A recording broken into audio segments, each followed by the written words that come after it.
শাহজাহান চৌধুরী, চট্টগ্রাম।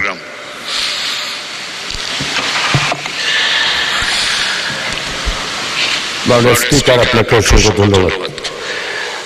18 বছরের অত্যাচার, নির্যাতন, নিপীড়নের পর, লড়াই, সংগ্রাম, আন্দোলনের মাধ্যমে, অভ্যুত্থানের পর 12ই ফেব্রুয়ারি নির্বাচনে সারা বাংলাদেশের মানুষ অংশগ্রহণ করেছে।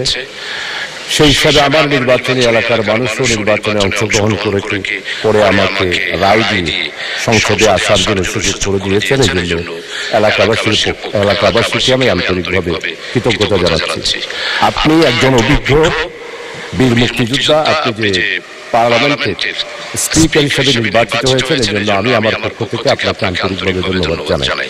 মাননীয় মন্ত্রী মহোদয়ের কাছে আমার যে জানা, 4 দলীয় জোটের আমলে আমাদের মাননীয় সমাজ কল্যাণ মন্ত্রী আলী আহসান মোহাম্মদ মুজাহিদ এই যে আজকে বিধবা ভাতা, বয়স্ক ভাতা, বিধ্বস্ত ভাতা, এই সব কিছুর ব্যাপারে উনি একটি সুন্দর ক্যাটাগরি এবং নিয়ম নীতির মাধ্যমে এই প্রকল্পটি চালু করেছিলেন।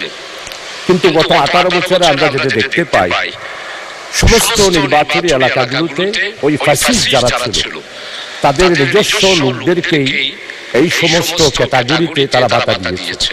আমি মাননীয় মন্ত্রী মহোদয়ের কাছে জানতে চাই, 18 বছরের এই যে অনিয়ম, এই যে বিধি বহির্ভূত ভাবে, শুধু দলীয় ভাবে যে সমাজের এই প্রকল্পগুলা চালুর ব্যাপারে যে সমস্ত দুর্নীতি হয়েছে, এই দুর্নীতির ব্যাপারে আপনারা কোন পদক্ষেপ নেবেন কিনা এবং পদক্ষেপ নিলে কিভাবে বাস্তবায়ন করবেন, এক। আর 2 নাম্বার হলো যে তালিকাটা ছিল সেই তালিকাটা তদন্ত করে সঠিক একটা তালিকা প্রণয়ন করে আমাদের বিরোধী দল, সরকারি দল, সম্মানিত সদস্যদের কাছে সেই সমাজ কল্যাণ পরামর্শ করে একটি তালিকা প্রণয়নের জন্য আপনার থেকে দিবেন কিনা, এই বিষয়টা আমি মাননীয় মন্ত্রী মহোদয়ের কাছে জানতে চাই।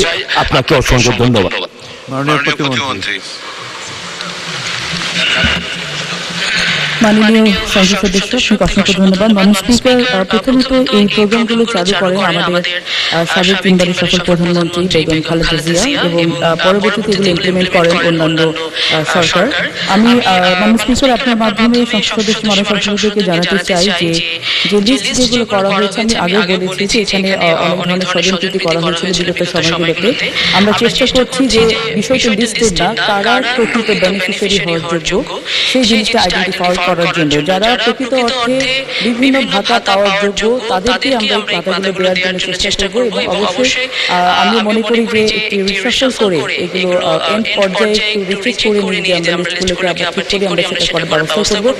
অলরেডি আমরা সেই মোতাবেক কাজও শুরু করেছি। বিভিন্ন উপজেলাতে আমরা এগুলো একটি কমিটি গঠনের সিদ্ধান্ত নিয়েছি এবং সেভাবে যেন লিস্টগুলোকে রিচেক করে সত্যিকার অর্থে বেনিফিশিয়ারি তারা যেন এই কার্ডগুলো পায়, সুযোগগুলো পায়। সত্যিকার অর্থে আমরা যেটা করতে চাই যে একটা মানুষের জীবন উন্নয়ন করতে চাই, তো সেই জায়গাটা যেন যাদের প্রয়োজন তাদের কাছে জিনিসগুলো পৌঁছায়, সেই বিষয়ে আমরা সচেষ্ট থাকবো অবশ্যই। অনেক ধন্যবাদ। ধন্যবাদ মাননীয় প্রতিমন্ত্রী। মাননীয়